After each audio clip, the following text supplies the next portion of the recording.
time. Thank you. I just want you to confirm for this you will not allow conduct like that at the DOJ. Yes or no? I will always support and defend Emil Bovi, and I will defend Todd Blanche. They are two of the finest people I know and two of the ethical people I know. Let me ask my questions. Can you confirm you will not allow any conduct like what is alleged to continue at the DOJ? I'm not going to talk about anything that's alleged. What I will talk about with you, hold on, you asked me a question and I get to answer it. What you asked me, alleged conduct that's part of a pending whistleblower lawsuit that was filed on the eve prior to Emil Bove's hearing today. I'm not asking about that suspicious. Hold on, let me keep going. Attorney I would General run Bondi, through a wall for. Hey folks, welcome back to True Patriot Voice, where we cut through the nonsense and tell it like it is. I'm your host, Jake Thompson, and today, we're breaking down the latest drama from the Senate committee hearing where Senator Patty Murray had a meltdown over the Department of Justice under Attorney General Bondi. Thank you very much, Mr. Chairman.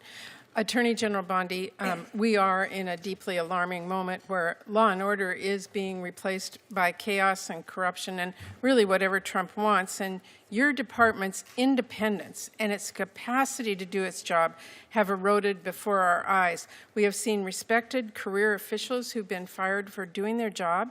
Thousands more are being pushed out with your buyouts and the threat of mass firings, and entire divisions are being eliminated, and grants have been canceled illegally.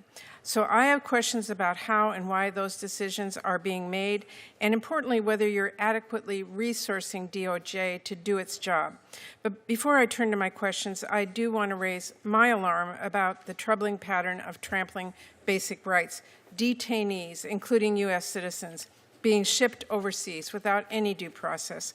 Elected officials are detained for conducting oversight, and a U.S. senator gets tackled to the ground for asking questions at a press conference. This is not the country I know or the values I believe in, and I hope that colleagues on both sides of the aisle will agree with that.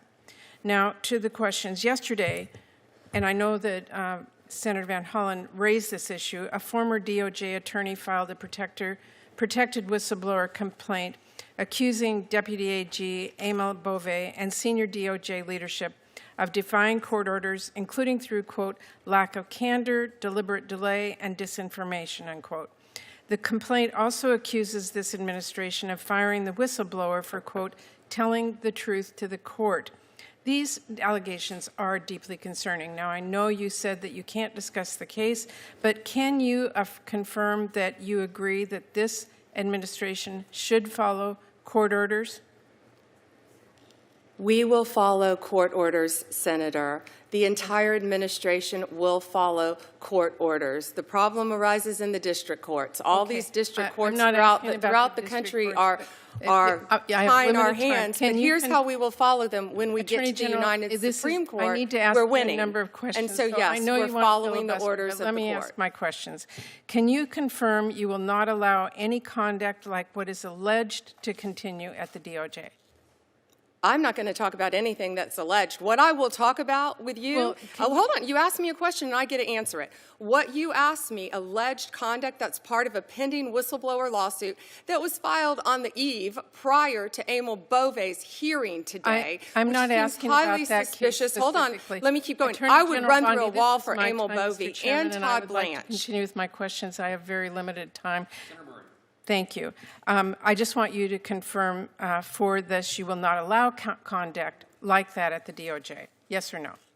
I will always support and defend Emil Bove, and I will defend Todd Blanche. They are two of the finest people I know and two of the ethical asking about the people conduct. I know. Let me keep going here. Now, in April, DOJ abruptly terminated over 300 public safety grants that had already gone through a very rigorous and fair and apolitical application process with no explanation. This is funding to investigate and prosecute drug trafficking, to support foster care kids who experienced abuse or neglect, to expand access to forensic exams to prosecute violent crimes like sexual assault. These really senseless cancellations have already forced public safety organizations to cut employees and services. So when I want to ask you, when you cut off the community-based violence intervention and prevention initiative funding, were you aware it is used to prevent and reduce violent crime? Yeah, Senator, you weren't here for that, so I'm going to have to repeat myself. We have cut grants. I think we've cut 6%.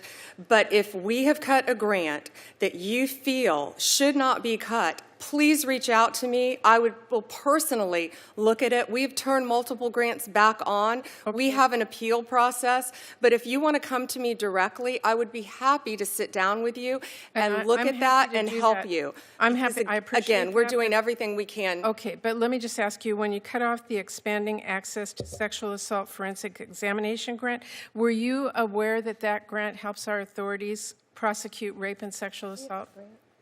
I have no idea about that specific grant you're talking about. That's why I said if you want to come sit down with me, I would never cut a grant intentionally that has anything to do. Those recipients on the other end across the country. Can you give me the details of that grant? I can absolutely do that, and my staff will get that to you. But those are two critical ones that I just wanted to ask you about today.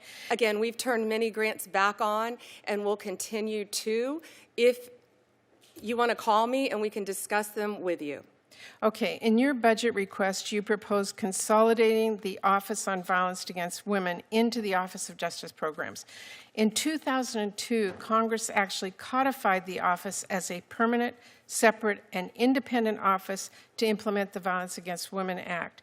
We did that to make sure that violent crimes against women receive the necessary attention, expertise, and resources, and to give the office a strong, independent voice within the Justice Department and federal government. Now your department wants to fade that into the OJP, which violates the intent of the law that we passed. It makes grant programs less effective, and it places a lot more barriers for victims and services they need. And I see that you're cutting the office's resources by about a third. So will you commit to us, the Appropriations Committee, to follow the law and maintain OVW as a separate grant entity? I will follow the law, but I will not keep that as a separate grant entity. You and I can disagree all day long on what the law is. Well, that's being consolidated into the Office of Justice Programs. I'm not going to cut, let me answer, I'm not going to cut anything that's going to hurt violence against women. Not my question. It will eliminate... I'm asking, just for your information, Attorney General, in 2002, we codified the office as a permanent, separate, and independent office. So that you need to go back and take a look at that. I know my time is out, but I thank you very much for the time. Now, let's be real. This wasn't about justice or corruption. This was a Democrat on a political soapbox, trying to paint anything connected to the Trump administration as evil, corrupt, and chaotic, even if it means disregarding the real problems that plague our justice system today. She ranted about officials being fired. Yeah, because we're cleaning house. The swamp doesn't drain itself, folks. We've got career bureaucrats who've been in bed with the left for decades. If you're not serving the American people, you're out. That's how it should work. Murray then goes off about public grants being cut. She mentions drug trafficking investigations and victim services, like we're just leaving Americans to suffer. Let me tell you something. We're not cutting support, we're cutting waste. We're making sure every dollar actually goes to help people, not fill the pockets of DC consultants and nonprofits that do more virtue signaling than actual work. Now, the left loves a good whistleblower when it suits their narrative. But this so-called complaint, nothing solid. Just another anonymous claim they can wave around for headlines. And when Bondi doesn't jump up and panic, they call her evasive. Folks, it's called due process, something the left only likes when it's convenient for them. And let's talk about this outrage over the consolidation of the Office on Violence Against Women. Murray says it undermines independence. Give me a break. What it really does is streamline operations. It cuts out redundancy. It makes sure these offices work together, not in their own little silos burning cash and ignoring results. Bondi said it straight. We're not out to harm victims. We're out to run a tighter ship.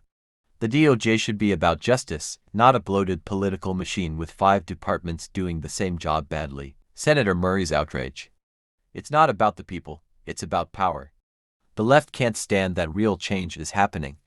They can't stand that Trump's DOJ is doing what they couldn't, putting the country first, holding people accountable, and demanding results. Thanks for tuning in, Patriots.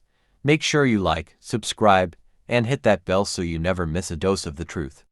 And remember, real justice isn't about political games. It's about standing up for America. Until next time, stay strong, stay free, and never stop fighting for the Republic. God bless.